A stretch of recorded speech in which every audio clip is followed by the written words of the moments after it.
jaučia priklausomybę nuo jo taip, kad tai verčia mus kabintis į jį.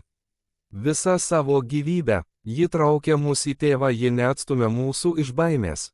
Ji išvaduoja mus iš visų kitų baimių mūsų gyvenime. Kiekvienas kitas rūpestis ir nerimas iš mūsų išsivaduoja, kai žengiame į viešpaties baimę. Kas yra dieviška baimė? Dievas nekenčia žmonių, Dievas nekenčia nuodėmės, kuri naikina žmones. Priimdami viešpaties baimę, pradedame nekęsti tos pačios nuodėmės, kuri naikina mus naikina. Mūsų šeimas ir visus kitus žmones pasaulyje ir jos nepateisiname. Tai, kas svarbu Dievui, tampa svarbu mums, kai bijome viešpaties. Dievas niekada neateis į tokią vietą ar pas tokį žmogų, kur jis nėra laikomas didžiausioje pagarboje ir baimėje. Jis apdovanoja tuos, kurie nuoširdžiai ir uoliai jo ieško su tikėjimu, o ne tuos, kurie jo ieško atsitiktinai.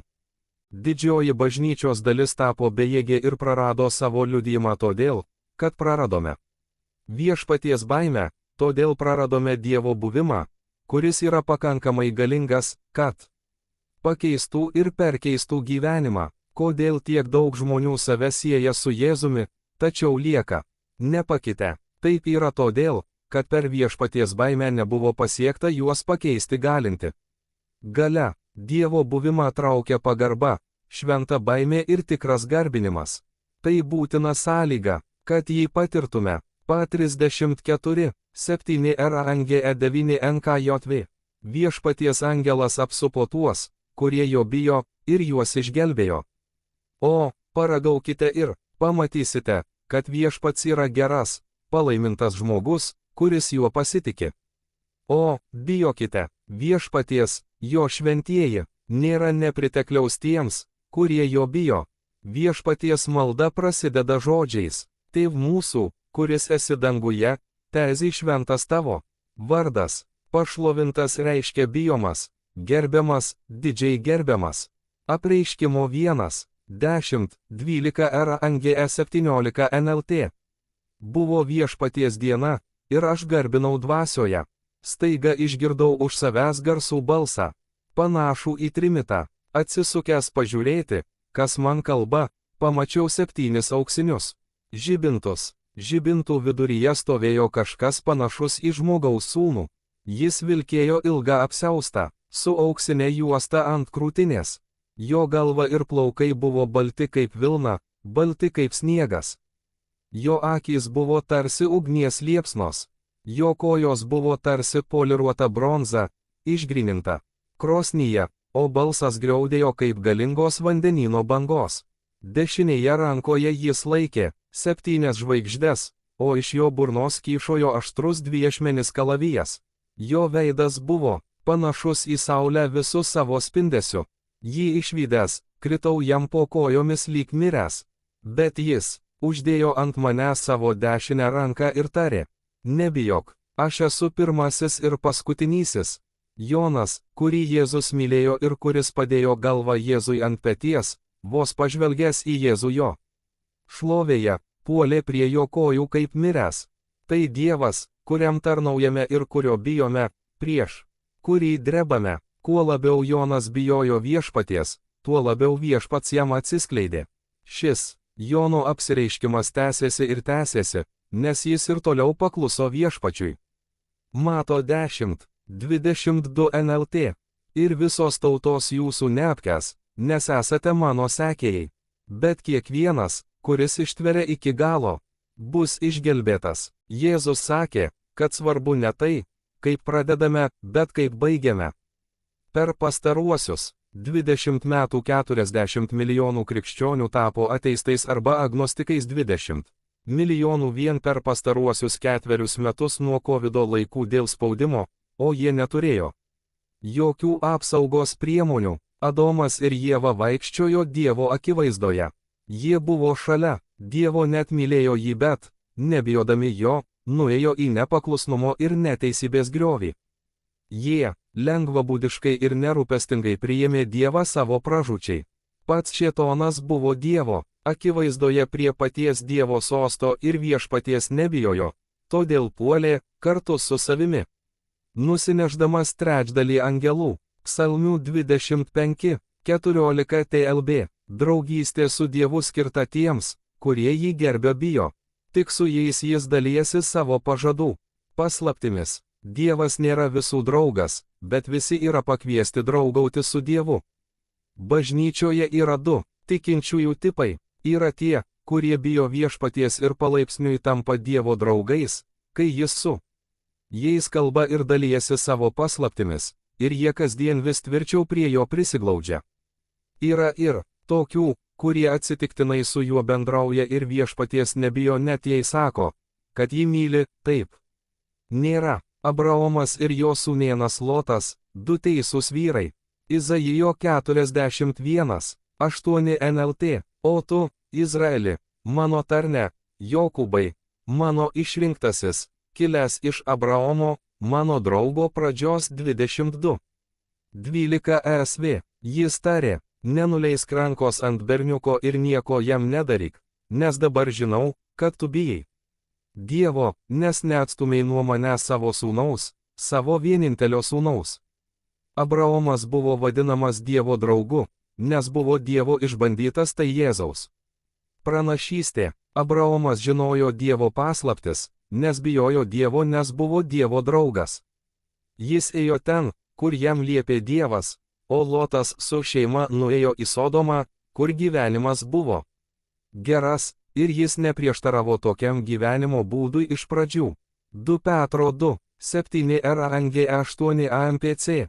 Jis išgelbėjo teisų į Lotą, labai išvargusi ir prislėgta bedievių ir bedievių bedievystės, nes tas teisusis, gyvendamas tarp jų, kasdien kankino savo teisėją sielą tuo, ką matė ir girdėjo apie jų neteisėtus ir nedorus darbus. Pradžios 19:29 AMPC. Kai Dievas nusiaubė ir sunaikino Sidimo lygumos miestus, jis nuoširdžiai prisiminė Abraomą, įsirėžė ir neišdaildomai įsirėžė jį į savo atmintį, o kai sugriovė miestus, kuriuose gyveno Lotas, jis pasiuntė Lotą iš sugriovimo vidurio. Dievas pasigailėjo Loto dėl Abraomo. Viešpaties baimė ugdo jautrumą viešpaties buvimui ir balsui. Jis parodys mums, ką daro. Viešpaties baimės stoka nuvarys mus į griovį ir sukurs širdies nuobodulį, kai Dievas bando judėti aplink mus, kad atkreiptų mūsų dėmesį, tačiau mes jo net negirdime. Yra tik vienas būdas visam laikui palikti nuodėmę, tai viešpaties baimė. Bažnyčioje daugelis yra įsitikinę, kad buvo atleisti nuo bausmės už nuodėmę amžinojo teismo, tačiau netiki, kad buvo išlaisvinti iš nuodėmės vergijos gebėjimo nustoti daryti tai, ką darė, ir prisirišti prie viešpaties. Dievo malonė yra pakankamai galinga, kad ne tik atleistų mums, bet ir išlaisvintų mus, ir tai vyksta per viešpaties baimę.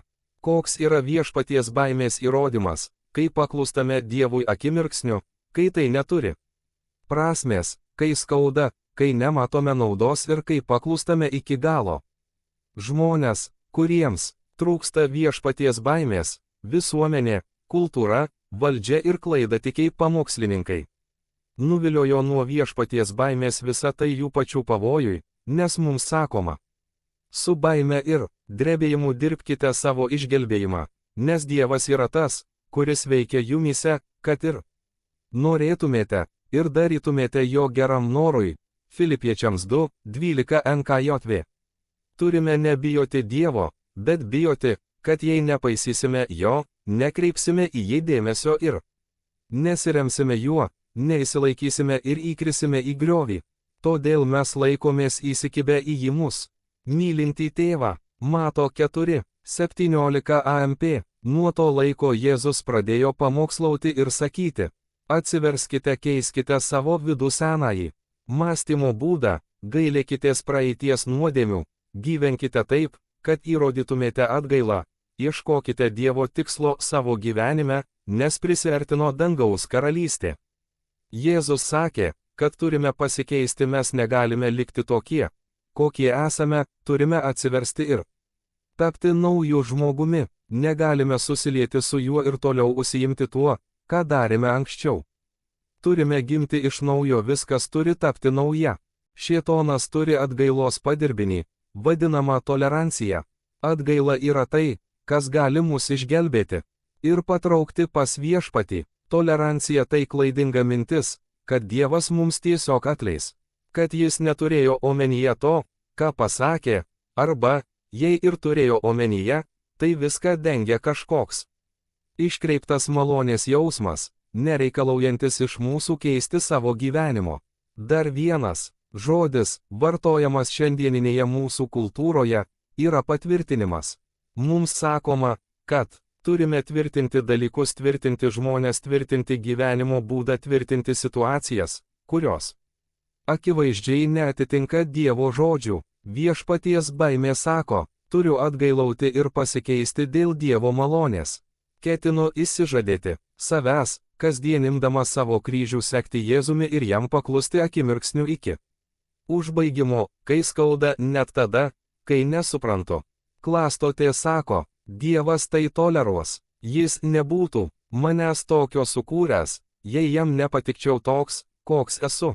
Kodėl turėčiau keistis? Bet juk tokia yra Evangelija, mes visi turime keistis.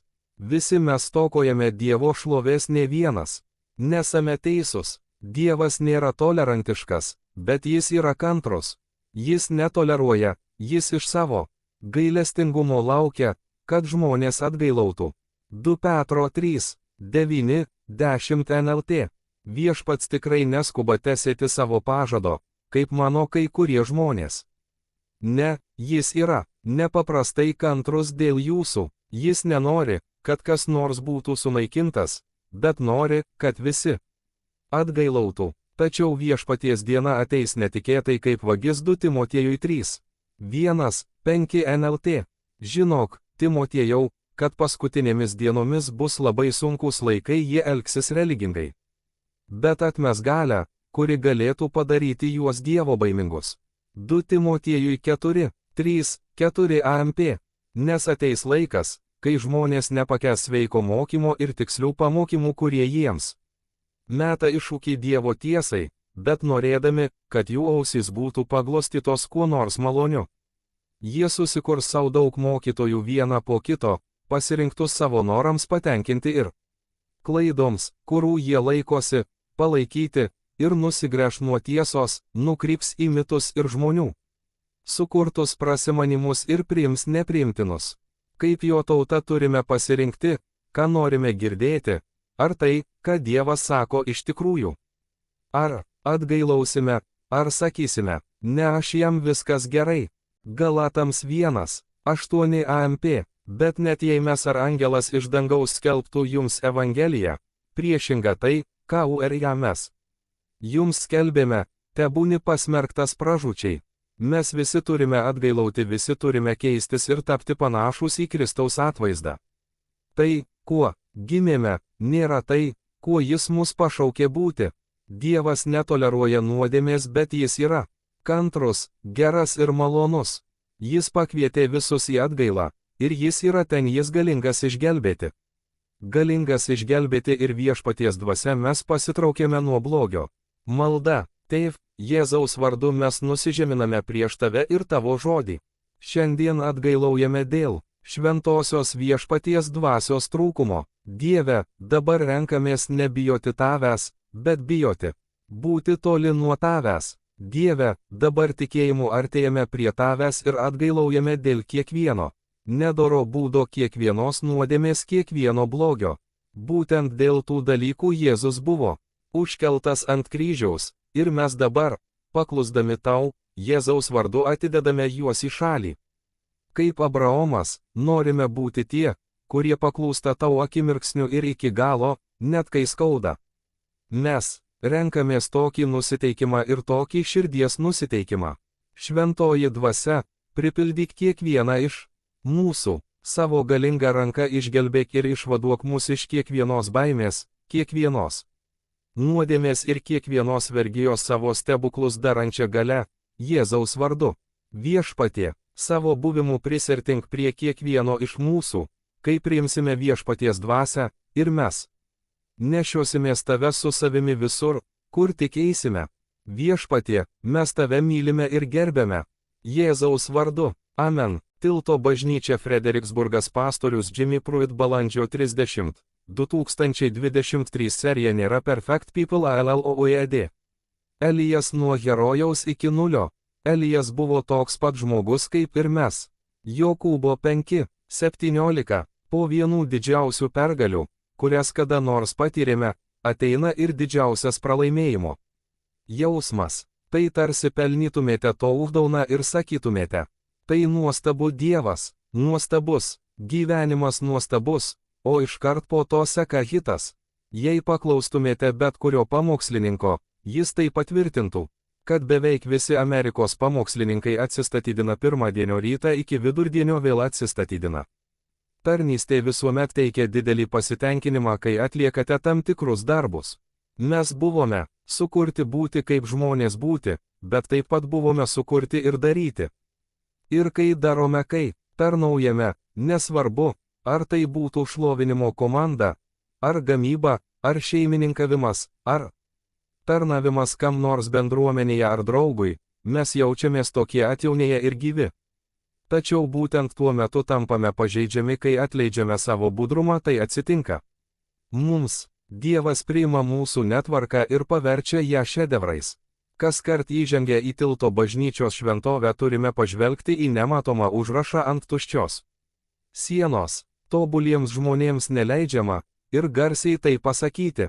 Dievas sugeba paimti mūsų netvarką ir paversti ją šedevru. Jis paima mūsų išbandymus ir paverčia juos liudijimais. Jis paima mūsų netvarką ir paverčia ją žinia. Žmonės turi tai išgirsti, kad jei nesate tobuli, tai nereiškia, kad Dievas nenaudos jūsų savo šloviai. Mes visi esame ponas ir ponia dumpiai. Gyvenimas nutiko, ir mes visi kažkada smarkiai kritome. Visiems mums teko susidurti su skausmu, nusivylimu, tragedija, kančia, netektimi ir sielvartu. Visi šie dalykai yra gyvenimo dalis. Jis sunkus ir mes, kaip ir dumpliai, buvome sudaužyti į gabalėlius ir skeveldras. Pastorius Robertas Morisas Robert Morris sako, kad žmonės yra dieviškai žmogiški, kad mumyse yra šiek tiek dieviškumo, esame sukurti pagal Dievo paveikslą, bet taip pat esame visiškai žmogiški. Anksčiau kalbėjome apie tai, kad esame dieviškumo dalininkai. Mes dar nesame visiškai to pasiekę, bet Dievas kažką kuria. Jokūbo 5:17. Elijas buvo toks pat žmogus kaip ir mes, atminkite tai, nes bus lengva galvoti. Dieve mano, Elijas yra roko žvaigždė, jis yra aukščiau už mane, jis turi kažką ypatingo, ko aš neturiu. Esame linkę žiūrėti į kitus žmonės ir galvoti, kad jie turi daugiau nei mes, jiems viskas pavykę, jie turi geresnių dalykų nei mes, visada lyginame save ir jaučiamės esą nepakankamai geri. Tačiau žinokite, kad Dievas nori jūs panaudoti ten, kur esate, net ir viduryje netvarkos. Elijas buvo Dievo pranašas, pašauktas kalbėti tiesą, skelbti ir sakyti tiesą iš Dievo perspektyvos, dažnai kaip įspėjimą. Silpnavalis karalius Ahabas buvo vedęs pagonių karaliaus dukterį Jezabelę. Ji buvo bloga naujiena, bet Ahabas prie viso to prisidėjo. Jis nepakluso Dievui, nes vedė ne žydų tautos atstovus. Dievas dėl to labai griežtai įspėjo. Bet Ahabas vis tiek tai darė dėl pinigų, apsaugos ir politinės valdžios. Jezabelė į žydų kultūrą atnešė visus pagoniškus tikėjimus ir įvedė juos į Dievo šventyklą. Visus stabus, ritualus ir žmonių aukas. Dėl Ahabo sąjungos su Jezabelė žemę apėmė baisi tamsa. Elijui teko pasipriešinti Ahabui dėl jo nuodėmės ir pasakyti, kad dėl to, ką jis padarė, tautai bus paskelbtas teismas. Elijas, kilęs iš Tišbės Gilit, pasakė karaliui Ahabui, kaip gyvas viešpats, Izraelio Dievas, Dievas, kuriam aš tarnauju artimiausius 4 metus. Nebus nei rasos, nei lietaus, kol neduosiu žodžio. 1 Karalių 17, 1 NLT. Ahabas ir Jezabelė supyko ant Elijo, apkaltino jį ir nutarė jį nužudyti, todėl jis pabėgo į dykumą, kur jį apsaugojo Dievas. Tačiau Jezabelė ėmė medžioti Dievo pranašus ir žudyti juos šimtais, taip išnaikindama Dievo buvimą krašte per jo pranašus. Tuo metu vienas teisus vyras, Obadijas Ahabo rūmų administratorius, paslėpė ir pamaitino 100 Dievo pranašų. Tada Elijas išėjo iš slėptuvės ir Dievas liepė jam grįžti atgal ir stoti prieš karalių Ahabą. 1 Karalių 18, 1 NV. Po ilgo laiko, 3 metais, Elijui atėjo viešpaties žodis. Elijas tarė, eik ir prisistatyk Ahabui, ir aš siųsiu kraštui lietaus. 1 Karalių 18, 15 RANGE 22 NLT. Bet Elijas tarė, prisiekiu visagaliu viešpačiu, kurio akivaizdoje stoviu, kad dar šiandien prisistatysiu Ahabui. Taigi Obadijas nuėjo pranešti Ahabui, kad atėjo Elijas, ir Ahabas išėjo pasitikti Elijo. Jį pamatęs, Ahabas sušuko, tai ar tikrai tu, Izraelio neramumų kėlėjas? Aš nesukėliau Izraeliui jokių rūpesčių, atsakė Elijas. Tu ir tavo šeima esate rūpesčių kėlėjai, nes atsisakėte paklusti viešpaties įsakymams ir vietoj to garbinote Balo atvaizdus. Dabar pakvieskite visą Izraelį ir kartu su 450 Balo pranašų ir 400 Ašeros pranašų, kuriuos remia Jezabelė, ateikite pas mane ant Karmelio kalno. Ahabas sušaukė visus Izraelio žmonės ir pranašus ant Karmelio kalno. Tada Elijas atsistojo priešais juos ir tarė, kiek dar ilgai blaškysitės, blaškydamiesi tarp dviejų nuomonių. Jei viešpats yra Dievas, sekite paskui jį, o jei Balas yra Dievas, sekite paskui jį.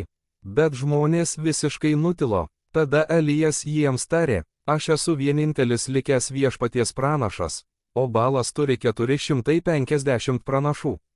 Mes įsivaizduojame, kad vykdant Dievo valią viskas turi vykti tobulai, kad prieš ką nors darydami dėl Dievo turime gerai jaustis, būti išmelsti ir psichiškai nepaliesti, išpažinti visas savo nuodėmes.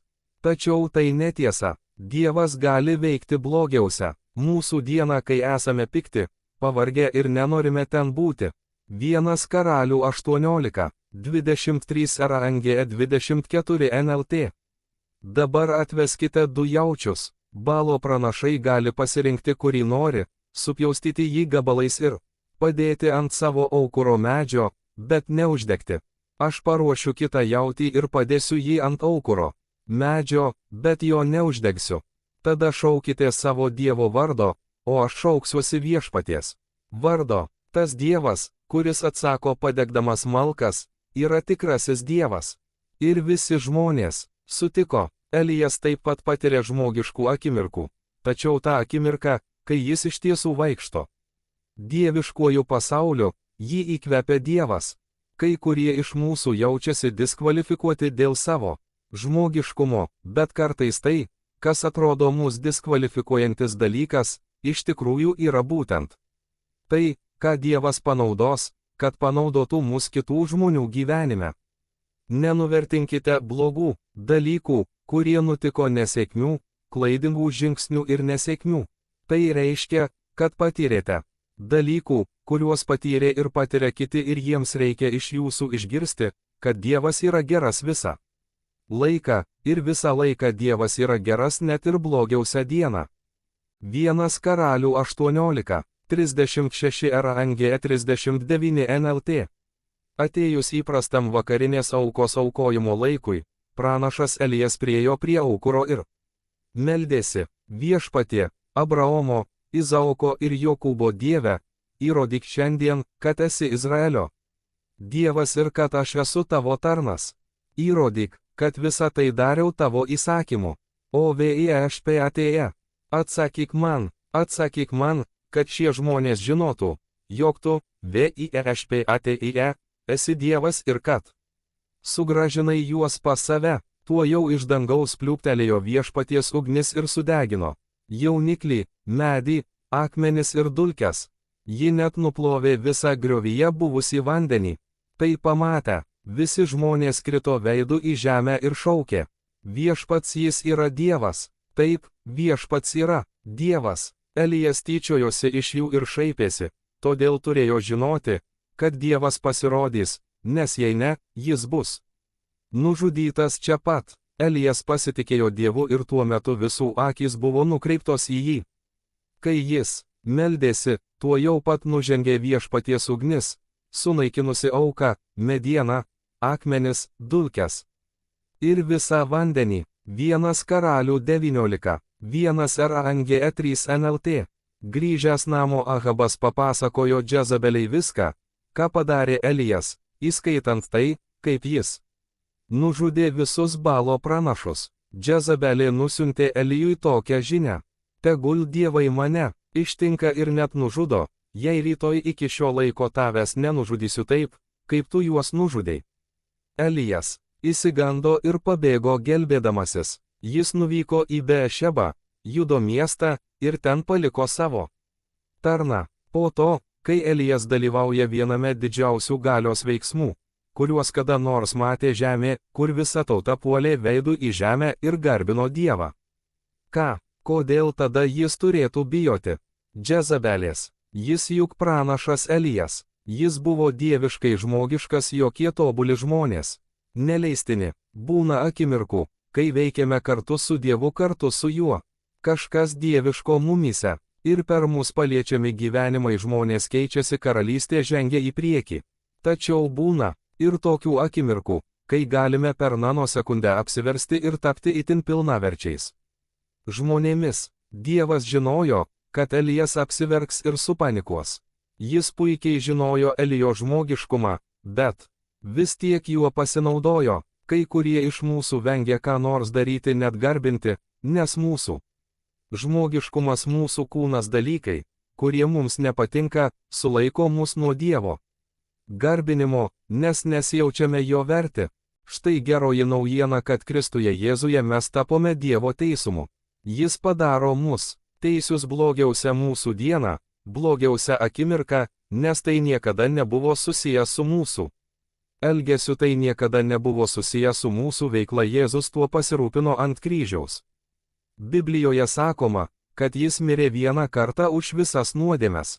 Tai reiškia ne tik mūsų praeities nuodėmes, tai, kas įvyko anuomet, bet ir tai, ką darome šiandien, mūsų klaidas.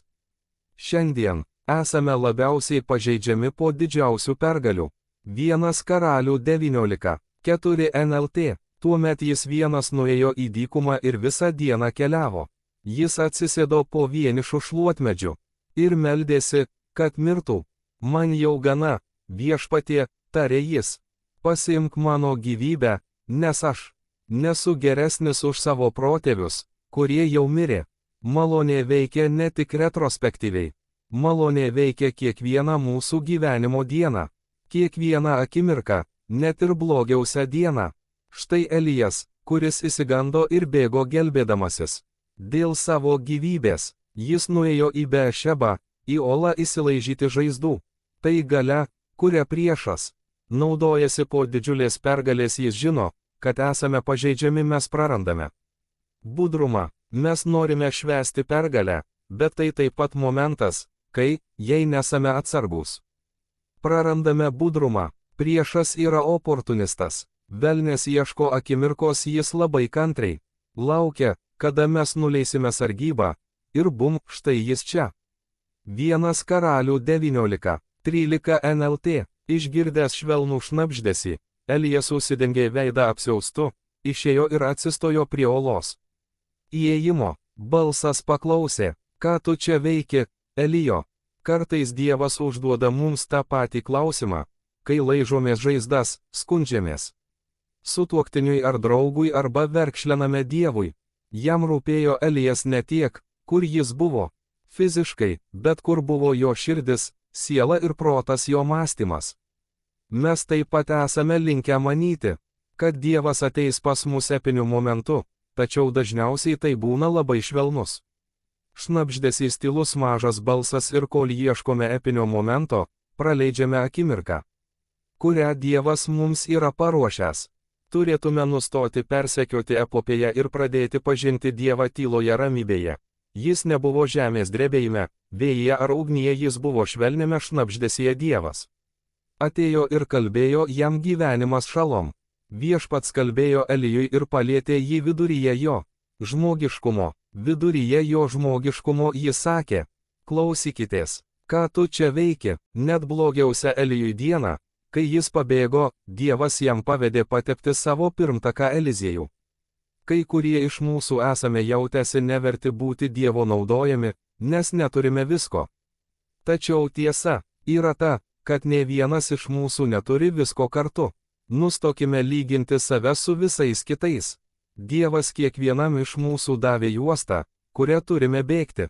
Negalime nukreipti akių į tai, ką kas nors daro gretimoje juostoje, kitaip prarasime savo susikaupimą, tempą ir ritmą tada. Mums bus galas ir nebegalėsime pasivyti. Negalime jaudintis dėl to, ką kiti daro savo juostoje.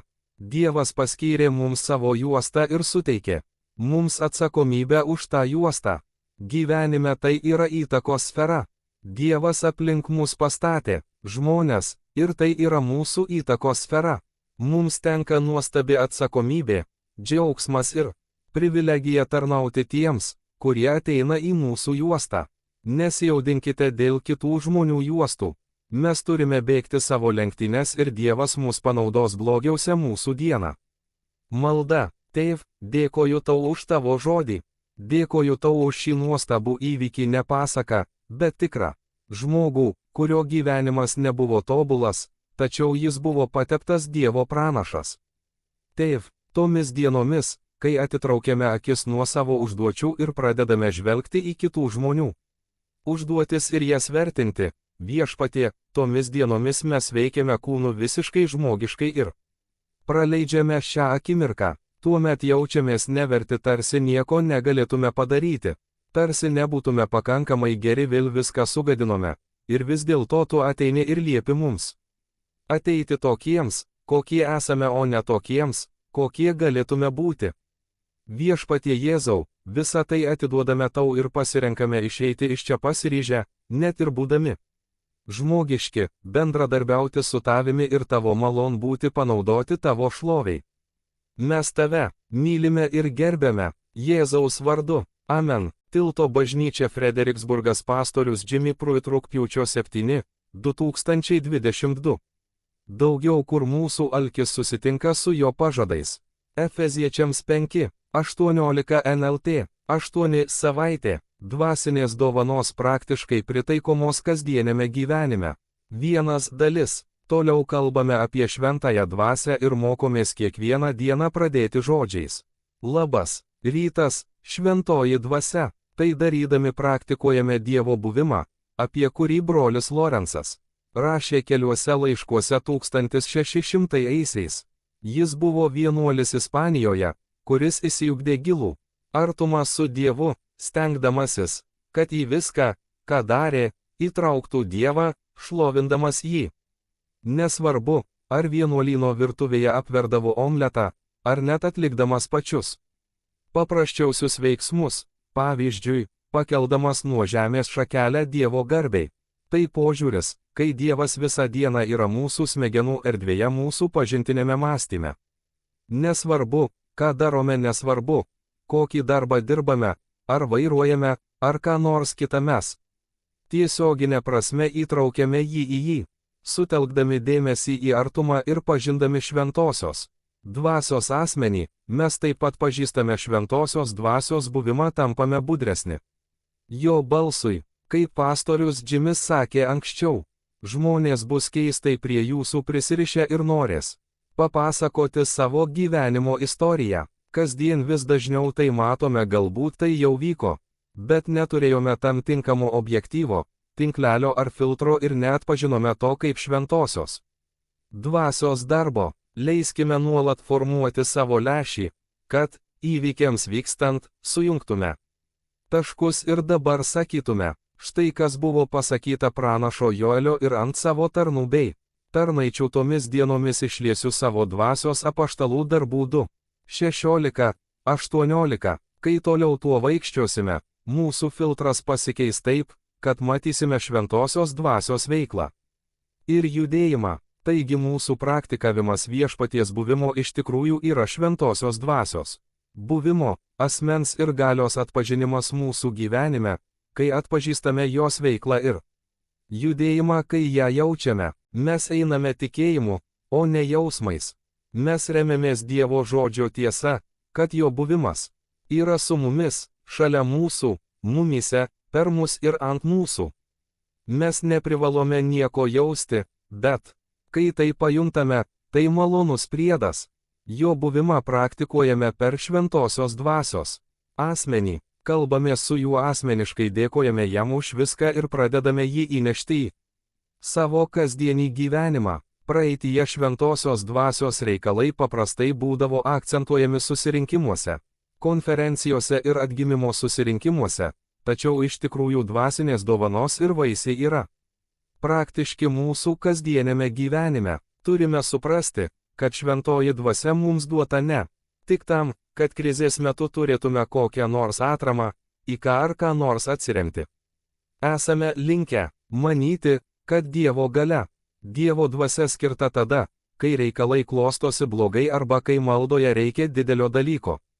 Kai maldoje bandome išjudinti didelę uolą, tačiau šventoji dvasia nori vaikščioti su mumis diena iš dienos ir padėti mums ir mažuose dalykuose. Įsivaizduokite, kad darbe susidurėme su situacija, kai mums reikia atsakymo sprendimo dėl ko nors, kas prieš mus stovi.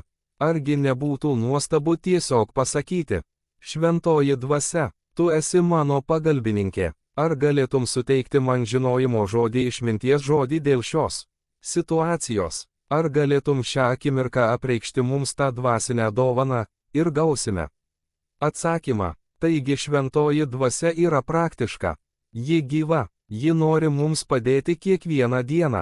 Šventoji dvasia leidžia ir įgalina jūs gyventi iš jos asmens, buvimo ir galybės pertekliaus.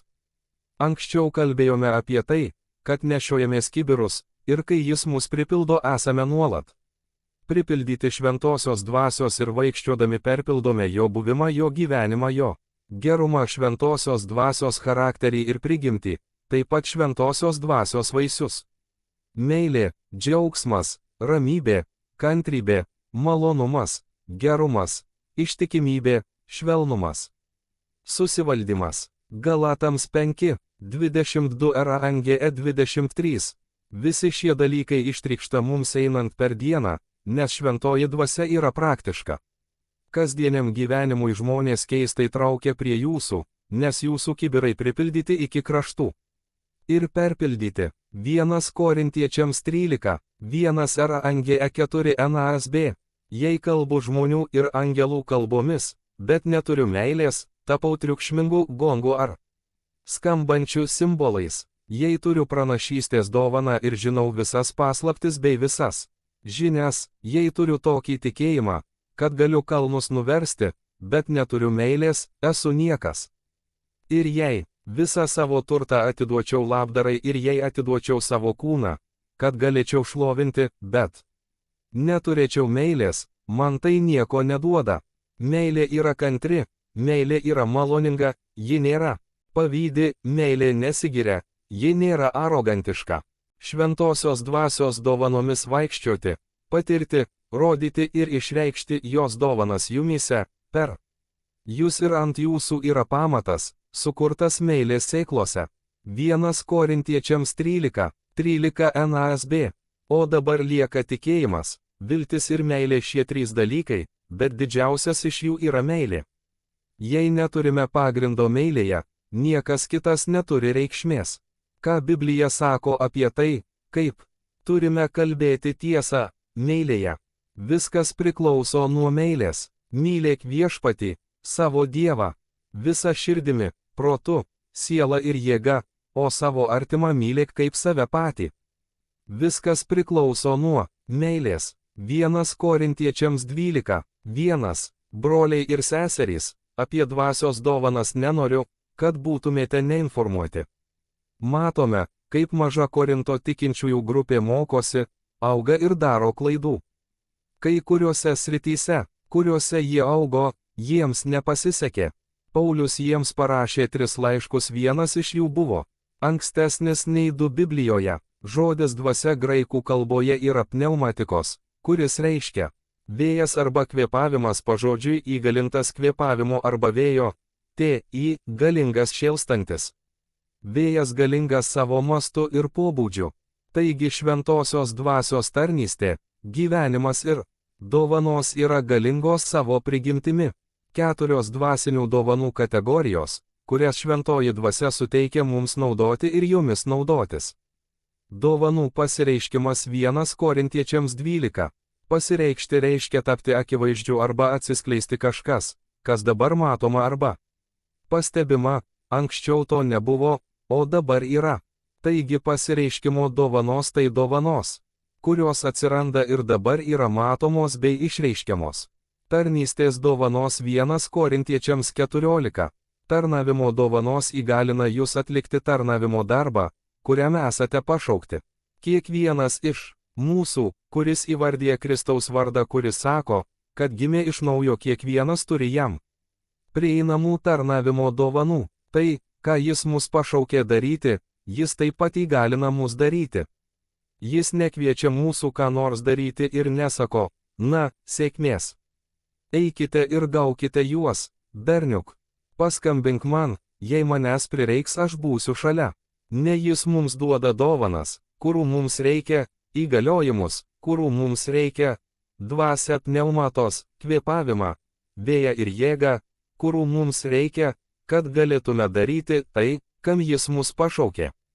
Taigi niekada neįžengsite į tarnavimo scenarijų, kuris vadinamas gyvenimu be jo buvimo. Be jo, pasirengusio padėti. Ir tai daro per tarnystės dovanas. Motyvacijos dovanos Romiečiams 12. Motyvacinės dovanos yra tokios, kurios mus skatina. Jos yra daugiau nei natūralios, jos yra labai natūralios, arba aukščiau už gamtą.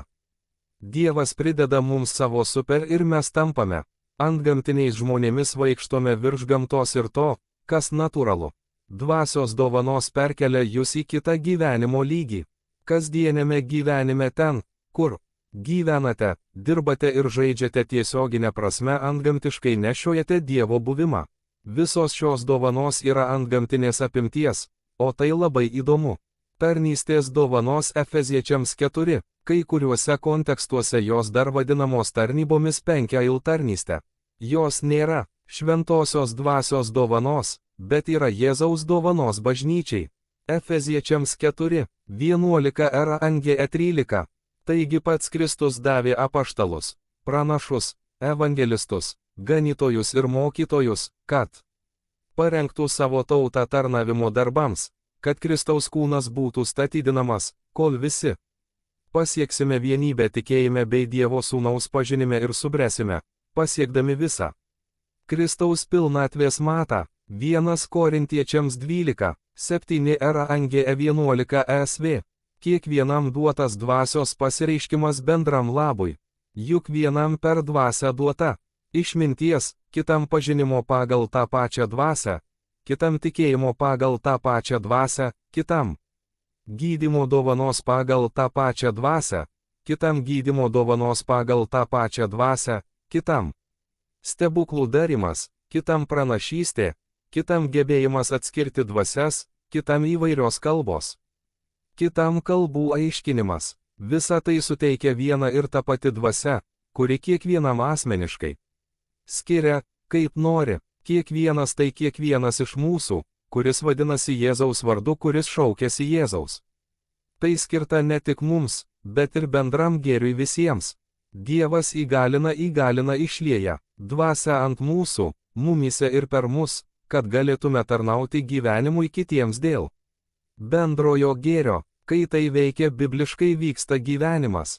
Kai tai neveikia, kyla sumaištis, susiskaldimas ir nesutarimai. Šios dovanos mums nepriklauso, jos nėra mūsų tapatybė. Mūsų tapatybė yra aukščiausiojo Dievo sūnus ir dukterys, o dovanos, kurios mums duotos pasireikšti, yra skirtos konkrečiam momentui. Tai ne dovana, kurią nešiojamės su savimi, bet dovana, kurią tą akimirką valdome ar tvarkome. Tikėjimu jų prašome ir tikėjimu juos gauname, tada elgiamės taip, tarsi juos turėtume. Tai gilus, bet kartu ir praktiškas dalykas. Dvasinės dovanos yra ne tik atgimimo susirinkimams, bet jos yra paties Jėzaus buvimas ir šventosios dvasios asmuo, gyvenantis savo gyvenimą mumyse ir per mus Kristus mumyse, šlovės viltis pasitikintis ir džiaugsmingas. Trokštamo gėrio laukimas jo akivaizdus buvimas. Šventoji dvasia tiesiog veikia tame per mus. Kolosiečiams 1:27 ESV. Jiems Dievas pasirinko apreikšti, kokie dideli tarp pagonių yra šios paslapties šlovės turtai. Tai yra Kristus jumyse, šlovės viltis. Šios dovanos priklauso jam, jis mums jas duoda, kai esame atviri jas priimti, panaudoti ir išreikšti, ir mes jas valdome, bet jos nėra mūsų, mums nepriklauso, jis jas paskirsto kaip nori. Mes sakome, ačiū tau, viešpatie, už tai, kad leidai man naudotis čia įdarbinti ir įskleisti šią dovaną, kai esame atviri jas priimti ir sakome, viešpatie, noriu būti tavęs naudojamas, viešpatie, parodyk man, ką nori panaudoti šią akimirką, šią valandą. Galbūt esate girdėję ką nors sakant, aš turiu pažinimo žodžio dovaną. Ne šventoji dvasia turi šią dovaną, ir joti panaudojo jūs šiai dovanai išreikšti ar patirti ir panaudojo jūs šiai dovanai išreikšti ar patirti savo valia ir savo laiku.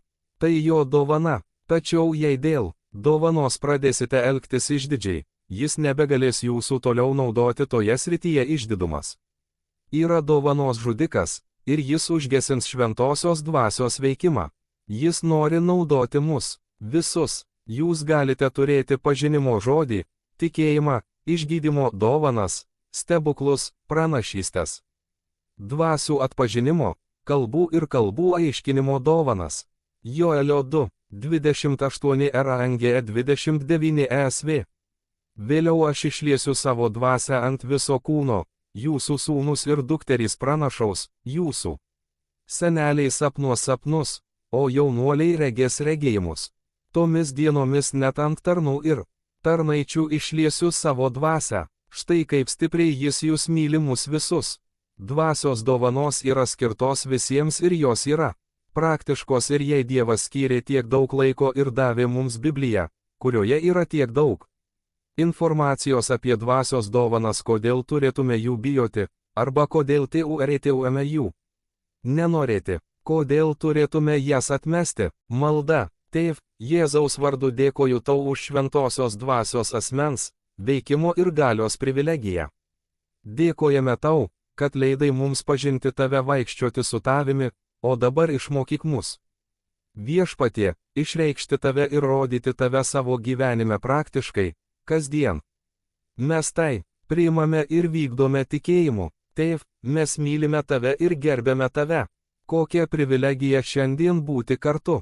Toliau, mokyk mus apie šventosios dvasios asmenį ir buvimą šventosios dvasios dovanas, kurios veikia mūsų gyvenime. Tėv, visiems čia susirinkusiems, tegul ši žinia mus padrasina ir suteikia gyvenimo. Jėzaus vardu. Amen. Tilto bažnyčia, Frederiksburgas, pastorius Jimmy Pruitt, rugpjūčio 21, 2022. Daugiau, kur mūsų alkis susitinka su jo pažadais. Efeziečiams 5:18 NLT. 9 savaitė. Kasdienė malonė praktinės dvasinės dovanos. 1 dalis. Bažnyčia kaip ir denominacijos yra įvairių skonių, tačiau, kaip skaitome šventajame rašte, yra daugybė nuostabių dalykų, apie kuriuos mažai kalbama, o vienas iš jų iš tikrųjų yra asmuo, šventosios dvasios asmuo. Skaitydami apaštalų darbų knygą matome, kad be Dievo Tėvo ir Dievo Sūnaus, mūsų gelbėtojo ir viešpaties, minimas ir šventosios dvasios asmuo. Tačiau kas yra šventoji dvasia? Ką apie ją sako žodis? Kaip mes su ją bendraujame ir kaip ją pažinti? Kai trokštame daugiau to, ką Dievas mums yra numatęs, atsiduriame derlingoje dirvoje. Derlingoje žemėje, savotiškame šiltnamyje, kuriame vyksta kažkas galingo, ir Dievas šventosios dvasios asmenyje pradeda rodytis. Ir mes klausėme, ar tai yra tai, apie ką kalbama Biblijoje. Dievas džiaugiasi mūsų tyrumu, kai stengiamės jį atrasti net Jei darome klaidų, jis veikina mus už mūsų pastangas mokytis. Jo vaikams, kurie mokosi apie šventąją dvasią, bet kartkartėmis gali pasimesti, arba jie gali šiek tiek nuklysti nuo bėgių, yra malonė, ir Dievas su tuo sutinka. Kartais mokydamiesi ir augdami darome klaidų, bet jei ko nors nesugebame, jei ko nors nesugadiname, galbūt neaugame ir nesistengiame išmokti daugiau. Tai susiję su tam tikra rizika, tačiau šventoji dvasia nėra keista. Keisti yra žmonės. Žmonės, kurie yra keistuoliai su šventąja dvasia, buvo keistuoliai ir prieš ateinant šventajai dvasiai. Mokydamiesi naujų dalykų visada rizikuosime ir tai yra gerai. Gerai, kad viskas bus negerai, kad nepasiseks arba kad suklupsime. Bet kuriam sėkmingam žmogui nepasisekė, kai jis tik pradėjo, tad kodėl mes manome, kad viską suprasime, kai tik įžengsime į tai? Pirmiausia, pripažindami jį jo buvimą, pradėdami kiekvieną dieną, nuspalviname savo dienos paletę jos spalvomis. Dabar mūsų filtras objektyvas tinklelis, per kurį matome savo dieną, yra šventoji dvasia, šventosios dvasios asmuo, darbas ir galia. Sakydami, labas rytas, šventoji dvasia, galime pajusti jos buvimą, jos šypseną. Taip, galime būti ekscesų, bet taip pat ir nuostabių dalykų liudininkai. Kartais tenka suvalgyti žuvį ir išpjauti kaulus ir sakyti, galbūt tai yra daugiau, nei esu įpratęs, galbūt man tai nepatogu, bet taip pat matau, kad čia vyksta nuostabūs dalykai. Daugiau nei 3/4 giesmių, kurias kiekvieną sekmadienį giedame tilto šlovinimo pamaldose, yra sukurtos charizminėse, dvasios pripildytose ir penitentinėse bažnyčiose, kurios yra kupinos dvasios. Tačiau šios giesmės nėra keistos. Jos nuostabios, jos teikia gyvybę, jos pripildytos vilties. Šventoji dvasia įgalina ir suteikia mums galią gyventi gyvenimą iš jos asmens, buvimo ir galybės pertekliaus, o kai mūsų kibirai pilni, žmonės gali būti keistai pritraukti prie mūsų.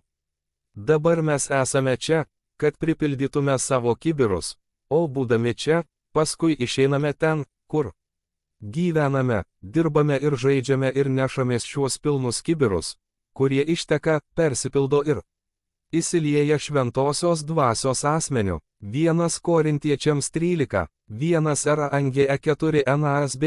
Jei kalbu žmonių ir angelų kalbomis, bet neturiu meilės, tapau triukšmingu gongu ar skambančiu simbolais. Jei turiu pranašystės dovaną ir žinau visas paslaptis bei visas žinias. Jei turiu tokį tikėjimą, kad galiu kalnus nuversti, bet neturiu meilės, esu niekas. Ir jei visą savo turtą atiduočiau labdarai ir jei atiduočiau savo kūną, kad galėčiau šlovinti, bet neturėčiau meilės, man tai nieko neduoda. Meilė yra kantri, meilė yra maloninga, ji nėra pavydi, meilė nesigiria, ji nėra arogantiška. 1 Korintiečiams 13, 13 NASB. O dabar lieka tikėjimas, viltis ir meilė, šie 3 dalykai, bet didžiausias iš jų yra meilė. Visada, kai kalbame apie šventosios dvasios dovanas, dvasios judėjimą, visi šie dalykai turi būti susiję su meile. Jei pagrindas nėra meilė, tai nieko nereiškia. Kartais būna žmonių, kurie linkę elgtis dvasingiausiai, tai žmonės, turintys ezoterinių žinių. Jie kažką žino, o jūs ne. Tame yra išdidumo, nuolankumo trūkumo. Tačiau labiausiai trūksta meilės ne visiems, bet kai kuriems.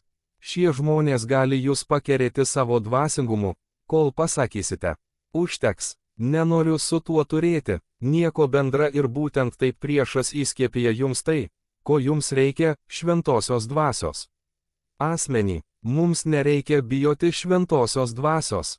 Amen. 4 dvasinių dovanų kategorijos. 1. Manifestacijos dovanos. 2. Ministerijos dovanos. 3. Motyvacinės dovanos. 4. Jėzaus duodamos dovanos. Efeziečiams 4.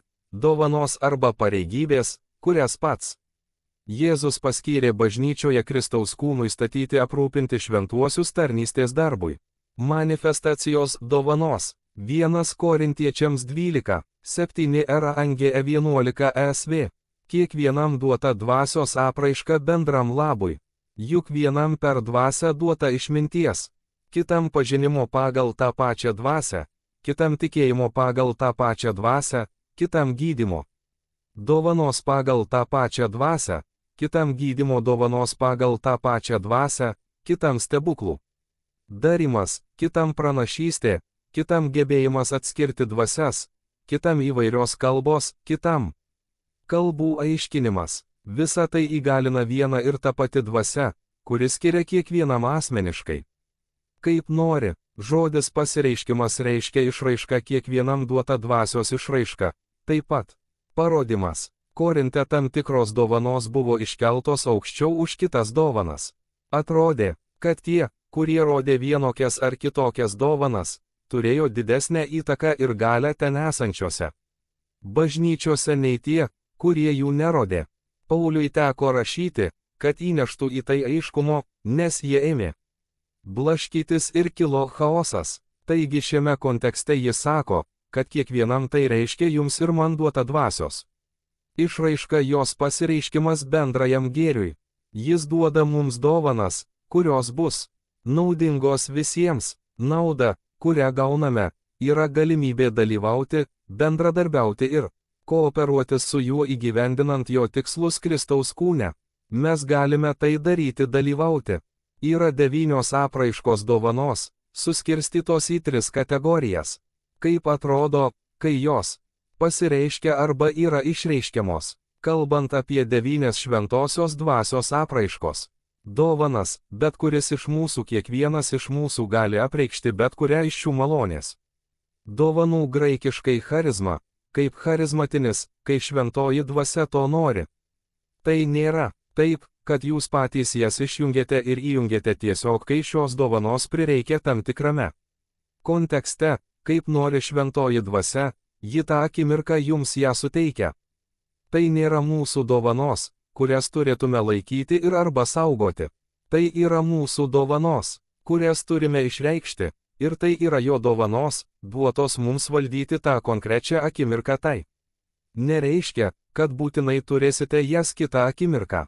Jos vadinamos apraiškos dovanomis, suteikiamomis dvasios valia. Kartais žmonės gali susijęti savo tapatybę su tam tikra dvasinė dovana. Na, aš turiu dovaną. 1. Įžvalgios dovanos. 2. Deklaratyvinės dovanos. 3. Dinaminės dovanos arba galios dovanos. Dovanų atpažinimas. 1. Žinojimo žodis, žinoti ką nors konkretaus, neišmokus to natūraliais būdais. Antgamtinis, pažodžiui reiškia esantis virš gamtos ir už jos ribų. Būtent tai šventoji dvasia daro mūsų gyvenime. Tam tikrų momentų duoda mums dovaną tam tikrai situacijai, ir staiga mes pradedame veikti kitų lygmenių aukščiau ir už mus. Vietoj to galime būti linkę galvoti apie Holivudo antgamtiškumo idėją, pavyzdžiui, ką nors iš siaubo filmo, tokio kaip Egzorcistas. Ir manome, kad tai yra antgamtiška. Tačiau iš tikrųjų, kai šventoji dvasia nužengia ant mūsų konkrečią akimirką, atsitinka taip, kad jūs žinote kažką konkretaus, neišmokę to natūraliais būdais. Jie ateina pas jūs kaip pokalbio metu, kai jums kažkas atėjo į galvą ir jūs žinote, kad anksčiau to nežinojote, kai šventoji dvasia pagalbininkas parakletas tas, kuris yra pašauktas padėti tą akimirką jums kažkuo padėjo, kai suteikė jums žinojimo žodį, kurio anksčiau nežinojote. Jei taip atsitinka, vadinasi, veikiate antgamtiniu lygmeniu. Tai jaudinantis dalykas, kai šventoji dvasia apreiškia kažką tokio konkretaus, apie ką neturite jokių natūralių žinių. Jėzus tai padarė Jono Evangelijos 4 skyriuje, kai jis liepė moteriai prie šulinio nueiti ir pašaukti savo vyrą, o ši atsakė, aš neturiu vyro. Jėzus atsakė, teisingai, tu buvai ištekėjusi 5 kartus, o vyras, su kuriuo esi dabar, nėra tavo vyras. Iš kur jis tai žinojo? Ne todėl, kad jis buvo Jėzus, jis viską žinojo. Tiesą sakant, jis to nežinojo, kai buvo žemėje jis buvo. Žmogaus sūnus žemėje, laiške Filipiečiams 2 rašoma, kad jis išsižadėjo savo dieviškumo. Jis gimė ir pragyveno vaikystę kaip bet kuris normalus žydų vaikas. Jis kraujavo krauju kaip ir jūs bei aš. Jis